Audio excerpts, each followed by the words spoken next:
ధామమే కైలాసము. అటువంటి కైలాసానికి ప్రయాణం కట్టు.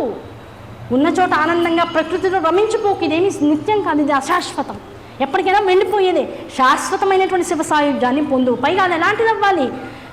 పునరావృత్తి రహితముగా ఉండాలి. మళ్ళీ మళ్ళీ వచ్చి జగత్తులో పడేటువంటి దానిగా ఉండకూడదు. పునరావృత్తి రహిత శాశ్వత శివ సాయుధ్యము కేవల శివపురాణంలో మాత్రమే వాడినటువంటి అత్యద్భుతమైనటువంటి మాట, పదం అది.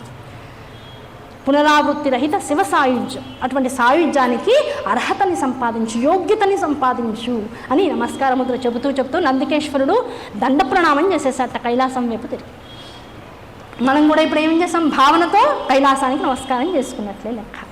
తర్వాత చెప్తున్నాడు, ఈ నమస్కారం చేసేటువంటి ముద్రల్లో శిరస్సును వంచి చేసేటువంటి నమస్కారం ఒకటైతే, పంచ అంగ నమస్కారం, సాష్టాంగ నమస్కారం రెండవదైతే, మూడవది ఉంది ఒక నమస్కారం. ఆ నమస్కారం ఇంకాస్త నీకు ఆనందాన్ని కలిగిస్తుంది. ఏమిటా నమస్కారం?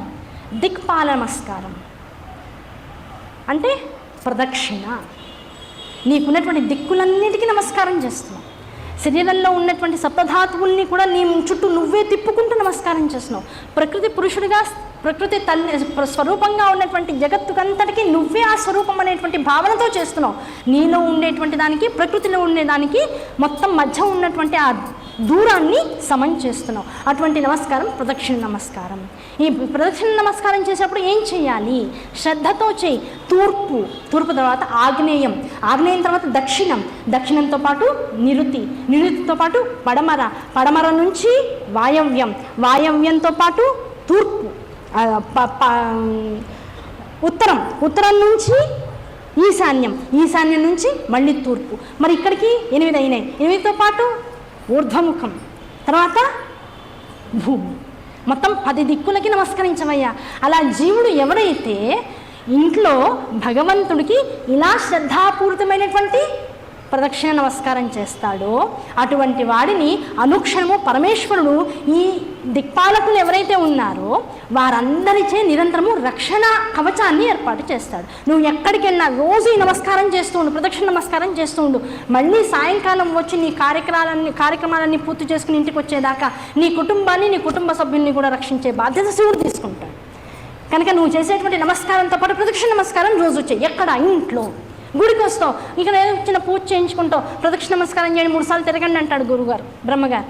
గుడిలో ఎట్టి పరిస్థితుల్లో, శివపురాణం చెప్తుంది, నేను కాదు, గుడిలో ఎట్టి పరిస్థితుల్లో ఆత్మ ప్రదక్షిణ కూడదు, వర్జనీయం. మరి ఏం చేయాలి? గుడి చుట్టూతా ప్రదక్షిణ చేయాలి. ఎన్ని ప్రదక్షిణ చేయాలి? 3 ప్రదక్షిణలు చేయాల్సి. అంతే తప్ప ఆత్మ ప్రదక్షిణ గుడిలో పనికిరాదు. ఎదురుకుండా ఆత్మ ఉంది, ఆత్మస్వరూపుడైనటువంటి లింగస్వరూపుడైనటువంటి పరమేశ్వరుడు ఉన్నాడు. ఆయన ఎదురుకుండా నేను అనేటువంటి అహంకారంతో మళ్ళీ ఆత్మ ప్రదక్షిణ చేసావా, ఆయన వేరు నువ్వు వేరైనటువంటి భావన తెలియకుండానే వ్యక్తమవుతూ ఉంటుంది. అక్కడ ఉన్నదంతా శివమయమే. ఆ శివమయమైనటువంటి దాని చుట్టూతా ప్రదక్షిణ చేయి. ఎలా చేయి? శరీరంతో చేయి. ప్రదక్షిణ వల్ల ఏమొస్తుందండి? ఇన్నిసార్లు చెప్తున్నారు. ఉన్నదంతా విశ్వమే, ఈ విశ్వంలో ఉన్నదంతా మనమే కదా. మనందరినీ జగత్తులోకి భగవంతుడు ఎంత అద్భుతమైనటువంటి పాయింట్స్ అంటే, మనసుతో పట్టుకుంటే శివపురాణం వదలబుద్ధి కాదు. విశ్వమంతా జగత్తి, మనం ఉన్నటువంటిది. ఇందులోకి వస్తున్నాం, ఇందులోనే తప్పొప్పులు చేస్తూ పోతున్నాం కదా. ఎన్ని తప్పులు చేసాం, ఎన్ని ఒప్పులు చేసాం, లెక్క ఏమైనా ఉందా? ఏమంటే ఇది తప్పు చేశాను, ఫలానా అండి పోయిన సంవత్సరము చిన్న తప్పు చేశానండి, ఆ తప్పు వల్ల ఇప్పటికొచ్చి మనశ్శాంతి లేదు, నాకు తెలుసు, చేసాము చాలామంది, మనకు తెలుసు ఈ మాట నేను మాట్లాడడం తప్పని నాకు తెలుసు, తప్పని తెలిసినా మాట్లాడేశా, అది ఇప్పటిదాకా నేను కరెక్ట్ చేసుకోలేకపోతున్నా, దానికి నాకు నిష్కృతి మార్గం కనబడట్లా అని బాధపడుతూ ఉంటాం. మరి ఎలా? 1 సంవత్సరం కింద చేసిన తప్పునే ఎలా సరిదిద్దుకోవాలో తెలియనటువంటి అల్పులం, అభాగ్యులం కదా, ఏమీ తెలియనటువంటి అర్భకులం. అలాంటిది ఎన్ని జన్మలో ముందు, ఆ జన్మలో ఎన్ని తప్పులు చేశామో, ఆ తప్పులు చుట్ట వేసుకుని ఏం చేస్తున్నాం? ఆ చుట్టలోనే చుట్టిపోయి మళ్ళీ అవన్నీ అనుభవించడం కోసం మళ్ళీ ఈ జన్మ పొంది, ఈ జన్మలో ఇంకొన్ని తప్పులు చేస్తూ మళ్ళీ ఈ జన్మ నుంచి ఇంకో జన్మకి వెళ్తూ, ఇలా ఎక్కడ ఏ తప్పు జరిగిందో ఎలా తెలుస్తుంది? మరి ఆ తప్పులన్నీ కరెక్ట్ చేసేది ఎవరు? ఈ జగత్తునంతటికీ ఆధారభూతుడైనటువంటి వాడు విశ్వంభరుడు ఎవడైతే ఉన్నాడో వాడు పరమేశ్వరుడు. ఆ పరమేశ్వరుడు అంతా కలిస్తే ఏమిటి? విశ్వమే. ఆ విశ్వంలో ఎక్కడ నేను తప్పు చేశానో నాకు తెలియదు. ఈ జనన మరణాలు అనేటువంటివి ఒక ప్రదక్షిణగా మొత్తం విశ్వానికి తీసుకుంటే, ఏ జన్మలో ఏం పుణ్యం చేశానో, ఏం పాపం చేశానో, పుణ్యం సంగతి పక్కన పెడితే ఎన్ని పాపాలు చేశాను, ఈ పాపాలన్నీ పోవాలంటే విశ్వం చుట్టూ తిరిగి ఎక్కడ పాపం చేశానో తెలుసుకుని దాన్ని నిష్కృతి చేసుకునే బదులు ఈ విశ్వానికంతటికీ ఆధారభూతుడైనటువంటి పరమేశ్వరుడే విశ్వంభరుడని ఆయన చుట్టూతో ప్రదక్షిణ చేస్తే ఏ పాపం ఏ జన్మలో చేసినా ఆ పాపానికి సంబంధించి ఆ చుట్టూని తీసి నన్ను పునీతుడిని చేస్తాడా లేదా? కానీ ఇప్పుడు ప్రదక్షిణ దేనికోసం? ఎక్కడ ఏ తప్పు చేశానో తెలియనటువంటి నా పురాకృతమైనటువంటి కర్మలన్నింటినీ తీసుకోవడం కోసం ఆ జగధారుడైనటువంటి పరమేశ్వరుడి చుట్టూతా ప్రదక్షిణం. ఇది వింటుంటే ఏం కథ గుర్తొస్తుంది? వినాయకోపాఖ్యానం. నారదుడు వచ్చాడు, తిన్నంగా ఉండకుండా ఓ పండు ఇచ్చాడు. ఎవరికి? పరమేశ్వరుడికి ఇచ్చాడు. ఇచ్చన్నాడు, దీన్ని ముక్కలు చేయకుండా నీకు ఇష్టమైన వాళ్ళకి ఇచ్చేయన్నాడు. ఇచ్చేయనగానే శివుడు నవ్వాడు. వెంటనే చెప్పాడు, పిల్లలిద్దరూ ఉన్నారు ఎదుర్కొన్నారు, ఆవిడకి ఇవ్వాల్సిన అవసరం లేదు, వీళ్ళిద్దరూ ఒకటే శివశక్తి ఆయుక్తం. పిల్లలిద్దరూ ఎదుర్కొన్నా ఉన్నారు. చెప్పాడు, భూమిని అంతటిని ప్రదక్షిణ చేసి వచ్చిన వాళ్ళకి ముందు ఎవరు వస్తారో వాళ్ళకి ఇస్తాను అన్నారు. వెంటనే జామ్ వెళ్ళిపోయాడు జట్టేసుకుని సుబ్రహ్మణ్యేశ్వరుడు. ఈయన కూర్చున్నాడు. ఏమిట్రా ఇలా కూర్చున్నాడు? అందరికీ ఆర్దుద్దాం వచ్చేసి వాడేమో పరిగెత్తేశాడు, ఈయనేమో కూర్చున్నాడు. పోనీ ఏమన్నా సొగసైన ఒళ్ళ అంటే వినాయకుడు, పోనీ ఎలుకేమన్నా జట్ట అంటే అది చిన్న అర్భకం. ఈ అర్భకం మీద ఆయన కూర్చున్నప్పుడు ఇంకా నత్తనడక అవుతుంది. ఏమిటి లేవట్లేదేమిటి, వెళ్ళట్లేదేమిటి, టెన్షన్ పడిపోతున్నారు మొత్తం దిక్పాలకులు, అందులో ఉన్నటువంటి గణాలన్నీ రుద్రగణాలన్నీ. ఏం చేయాలో అర్థం కావట్లేదు, దిక్కులు చూస్తున్నాడు ఆయన. ఈ లోపల గురువు వచ్చాడు. వినాయకుడికి గురువు ఎవరు? విష్ణుమూర్తి మేనమామ. వినాయకుడికి గురువు విష్ణుమూర్తి వచ్చారు. ఎలా? సూక్ష్మ శరీరంతో వచ్చాడు. ఏం బాబు ఇంకా అలా కూర్చున్నావు? మామ ఏం చేయాలో అర్థం కావట్లేదు మామ, వాడేమో వెళ్ళిపోయాడు, నన్ను ఏమో ఇలా ఉన్నాను, డైటింగ్ చేయమని అమ్మ తిడుతుంది కానీ చేయలేకపోతున్నాను, ముందు కదలట్లేదు బాడీ, బుద్ధి ఏమో పని చేయట్లేదు, ఏం చేయమంటావు అన్నాడు. వెళ్ళి మీ నాన్న చుట్టూ 3 ప్రశ్నలు చేసేవాయి అన్నాడు. చేసేవాయి అనగానే ఇంకంతే, మామయ్య చెప్పాడు కదా చేసేద్దాం, చేసేసి పండేడు అన్నాడు. వెంటనే శివుడు గారు ఏం చేశారంటే నవ్వుతూ చేతిలో పండు పెట్టేశాడు. సుబ్రహ్మణ్యేశ్వర స్వామి ఏం చేశాడు? చచ్చేచాడు పాప, ఇంత దూరం మొత్తం విశ్వం అంతా ప్రదర్శన చేసి వచ్చాడు. వచ్చేటప్పటికల్లా ఆయన పండు తింటూ కూర్చున్నాడు. వస్తుందా రాదా కోపం? ఠాట్, నేనేమో మొత్తం అంతా వెళ్ళిపోయి ఇంత కష్టపడితే నాకు పండు ఇవ్వకుండా అన్నకి ఇచ్చేసి పండు నేను వెర్రివాణి చేసేసారని అలిగిపోయి ఇంట్లోంచి వెళ్ళిపోయి ఎక్కడో కొండెక్కి కూర్చున్నాడు. కోపం వస్తే ఏం చేస్తాడు? కొండెక్కి కూర్చుంటాడు. పాపం పార్వతీ పరమేశ్వర్లు ఇద్దరు వెతుక్కుంటూ ఎన్ని కొండలు ఎన్ని గుట్టలు చూసుకుంటూ కొడుకు కోసం వెళ్ళారు. చివరికి ఎక్కడో కొన్ని వేల గజాల దూరంలో దొరికాడు. ఓ కొండ మీద అలిగి కూర్చున్నట్ట సుబ్రహ్మణ్యేశ్వర స్వామి. ఏమయ్యా ఇలా కూర్చున్నావు నాన్న, నువ్వన్నా నీకన్నా నాకు ఎవరయ్యా ఎక్కువ, రా నీకు ఇంకా ఓల్డ్ పళ్ళు ఇస్తాను నేను అందుతాడు. చిచ్చి నాకు అక్కర్లేదు, నారదుడు ఇచ్చిన ఫలం మీకు ఇచ్చేసారు, నాకు అక్కర్లేదు, నేను మాత్రం ఇంటికి వచ్చే పని లేదు, మీరే రండి, నేను మాత్రం ఇంక అక్కడ రానని చెప్పేసాను. నాకు అవమానం జరిగిపోయింది, నేను రాను, మళ్ళీ అక్కడికి అడుగు పెట్టే పనే లేదని చెప్పేసి భీష్మించు కూర్చున్నాడు. సరే కానీ ఇంక ఇంత మొండికేసిన వాడిని ఎందుకు ఇంక మళ్ళీ మనం బతిలాడడం, సరే అన్నట్టు. సరే నువ్వు ఇక్కడే ఉండు, మేమే వస్తూ ఉంటానులే నిన్ను చూడ్డానికి అని పార్వతీదేవి సరే అని. అంతా అయిపోయి మళ్ళీ సరే కొడుకు కదా మరి ఇంత దూరం వచ్చాడు, అసలు అలిగి వచ్చాడు, పండు కూడా తినలేదు, ఆ కోపంలో ఉన్నాడు. ఇంకా గబగబా అన్నపూర్ణాదే వంట వండి భర్తకి కొడుక్కి పెట్టుకుని తాను కూడా తిని హాయిగా చేతులు కడుక్కొని ప్రశాంతంగా కూర్చున్నాక ఇంకా మేము బయలుదేరుతాన్నా అన్న అందుట. సరే అన్నట్టు. ఈ పాయింట్ గుర్తుపెట్టుకోండి. సరే బయలుదేరుతాన్నా అన్న అని బయలుదేరి వాళ్ళిద్దరూ పుష్పక విమానం ఎక్కి వస్తూ ఉంటే మధ్యలో పార్వతీదేవికి ఏమంటే ఇప్పుడే తిన్నాం వెంటనే బయలుదేరాం, ఆయాసంగా ఉంది, 1 నిమిషం కూర్చుందాం అందుట.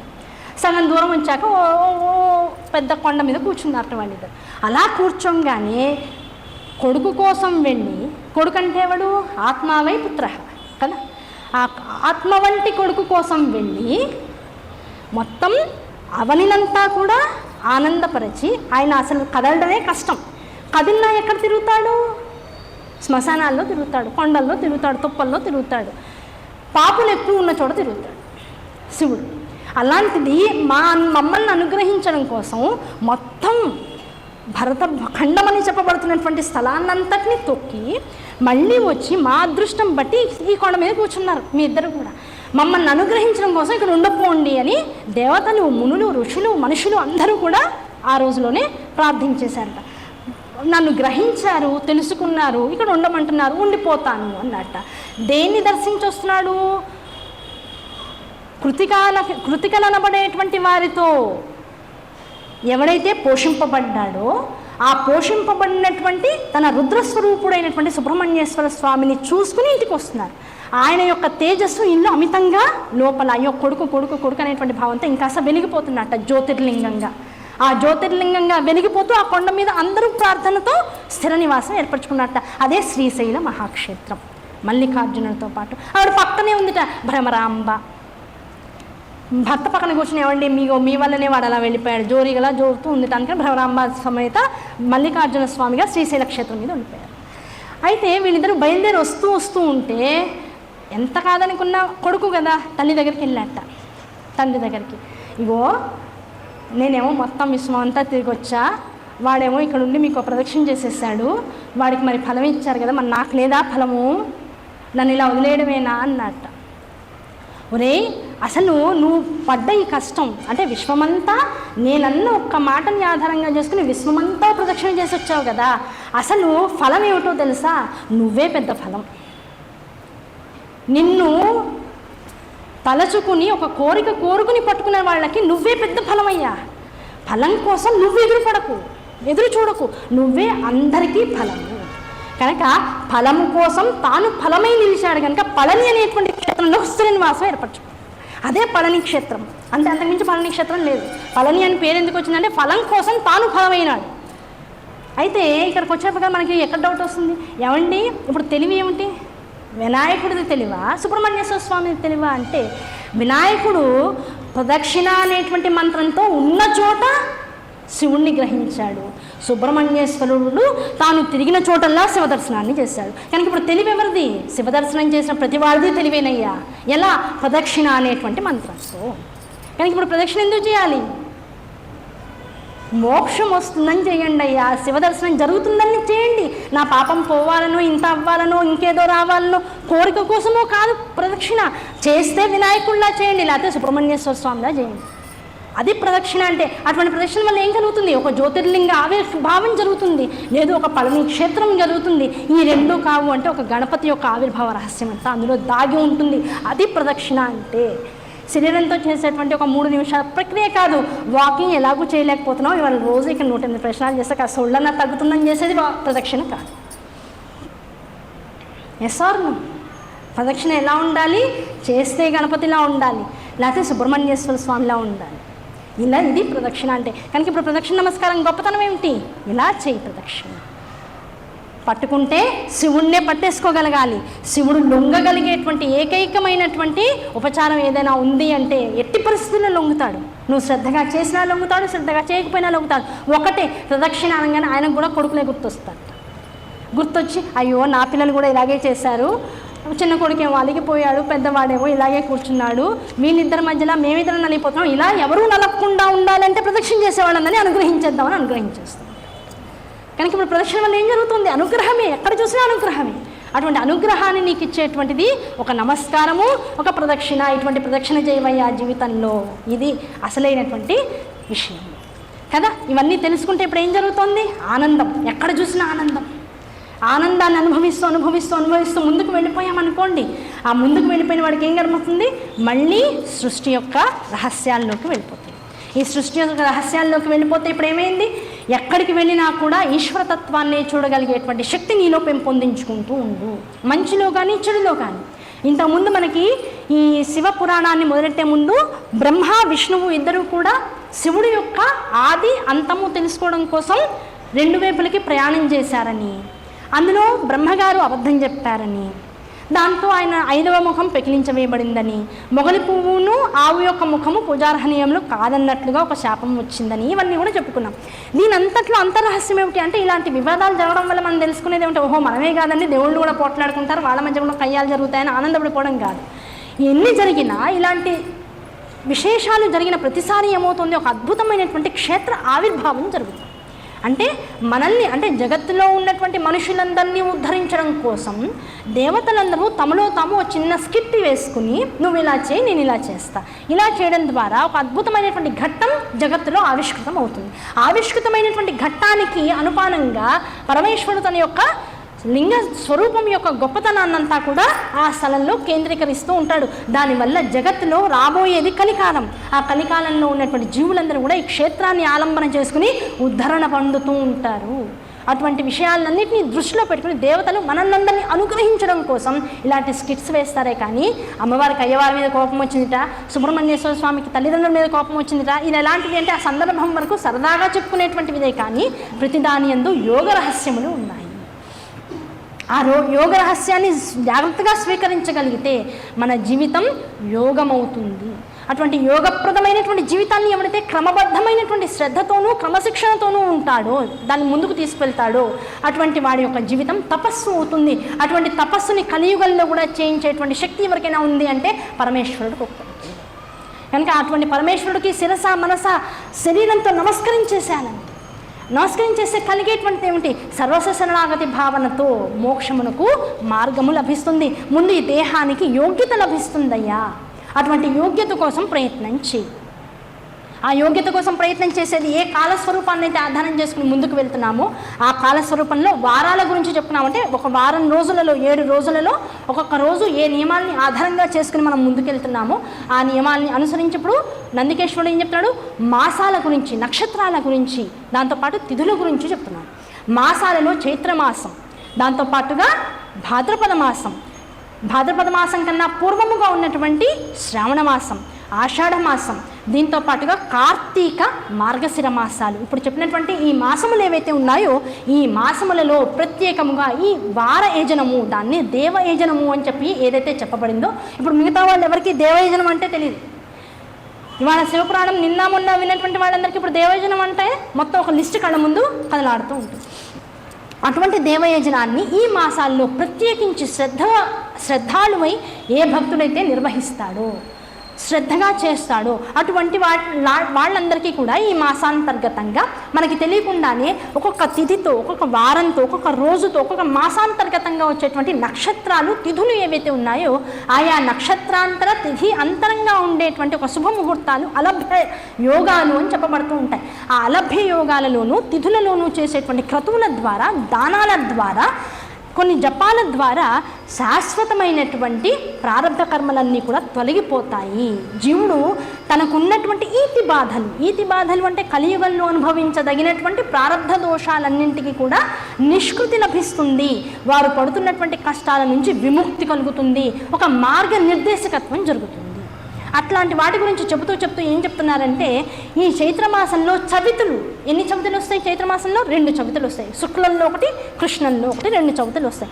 ఆ చవితులు ఎందు కనుక గణపతి పూజని విశేషంగా చేసినటువంటి వాడు ఎవడైతే ఉంటాడో, ఇది చాలా ముఖ్యమైనది కనుక చెప్పడం జరుగుతుంది. చైత్రమాసం ఇంకా ఎన్నాళ్ళు ఉంది? 3 నెలల్లో వచ్చేస్తాం కదా. ఈ చైత్రమాసంలో చవితులు, శుద్ధ చవితి, బహుళ చవితి, ఈ 2 చవితులలో ఎవరైతే శ్రద్ధగా గణపతిని ఆరాధిస్తారో అటువంటి గణపతి ఆరాధన వల్ల ఏం జరుగుతుంది? సంవత్సర పూజా ఫలితం లభిస్తుంది.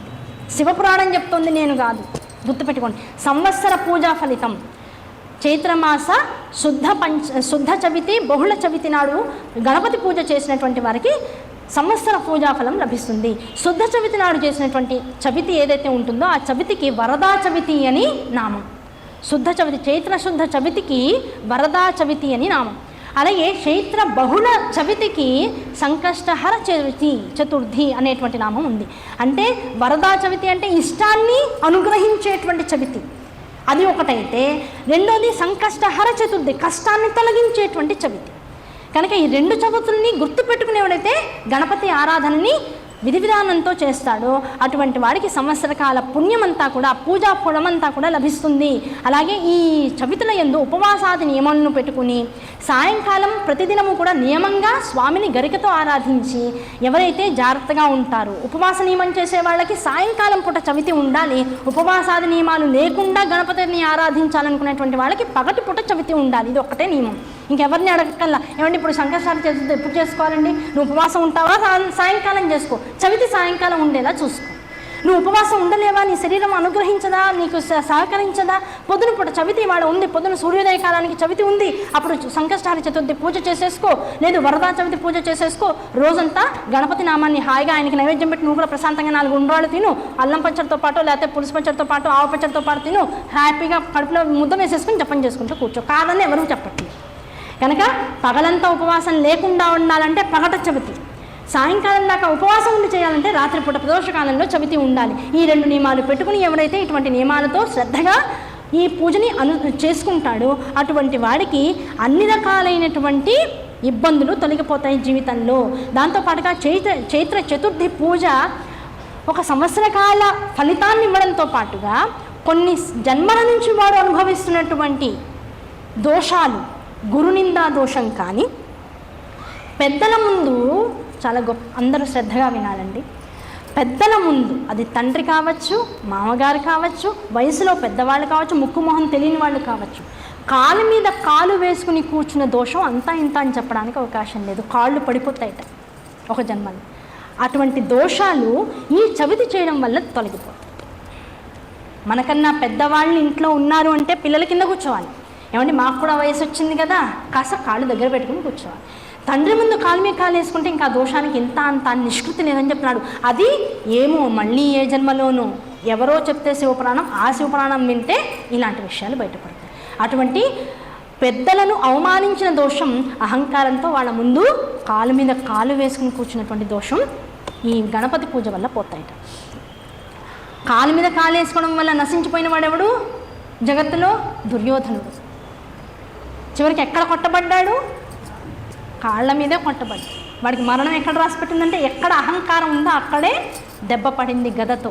అక్కడ కొడితే కానీ పడ్డానికి అవకాశం లేనట్లుగా ఉండిపోయాడు. అది తన శక్తిని కోల్పోవాలి అంటే ఏం జరగాలో అది కృష్ణమాయతో జరిగింది. మొత్తం శరీరం అంతా బట్టలు లేకుండా రావయ్యా అని గాంధారి పిలిచింది కొడుకుని. పిలిస్తే మధ్యలో కృష్ణుడు చెల్లెలు వచ్చింది, మాయ అడ్డొచ్చింది. వచ్చి ఏ అన్న ఏంటన్నా నువ్వేం లేకుండా వెళ్తున్నావు అంది. దాంతో కాస్త సిగ్గుపడి ఏం చేశాడు, మొల ప్రాంతాన్నంతా కూడా ఆకులతో కప్పేసుకున్నాడు. ఆ ప్రాంతంలో ఎప్పుడైతే గాంధారి తల్లి యొక్క చూపు పడలేదో ఆవిడ యోగ దృష్టి, ఎందుకు యోగ దృష్టి అయింది, భర్తతో పాటు పాతివ్రత్య ధర్మాన్ని అనుసరించి తాను కూడా పెళ్ళైన మరుక్షణం నుంచి కళ్ళకి గంతలు కట్టేసుకుంది జగత్తును చూడకుండా. ఒకే ఒకసారి తెరిచింది, కొడుకు కోసం తెరిచింది. ఆ కొడుకు కూడా ఇట్లా వచ్చాడు. వచ్చేటప్పటికి శరీరం అంతా వజ్రకాయం అయిపోయింది. ఆ ఒక్క భాగం మాత్రం అసంపూర్ణంగా మిగిలిపోయింది. ఆ భాగాన్నే దెబ్బ వేసి కొట్టాడు భీమసేనుడు. ఇదంతా దేనివల్ల వచ్చింది? ద్రౌపదీదేవిని అవమానించడం ఒక విషయం అయితే, తండ్రిని లెక్క చేయకుండా ఆయన ముందు మొత్తం అంత సభలోనూ కాలు మీద కాలు వేసుకుని కాలు ఆడిస్తూ కూర్చునేవాడట. దానివల్ల అంత దోషం వచ్చిందట మరి. కనుక ఇప్పుడు ఎలాంటి దోషాలు ఎలా పోతాయి అంటే ఎలా తెలుస్తుందండి? ఇలాంటి దోషాలు మేము చేశామని కానీ, ఎలా పోతాయని కానీ అంటే శివపురాణం చదవయ్యా అన్నీ తెలిసిపోతాయి. శివపురాణం చేస్తే ఇది విషయం. కనుక చవితి నాటి యొక్క పూజ ఇంత గొప్పదైనటువంటి ఫలితాన్ని మనకిస్తుంది. ఇలా ఇందాక చెప్పుకున్నట్టుగా చైత్రమాసము, శ్రావణ మాసము, ముందు వచ్చేటువంటి ఆషాఢ మాసము, జ్యేష్ఠ మాసము, భాద్రపద మాసము,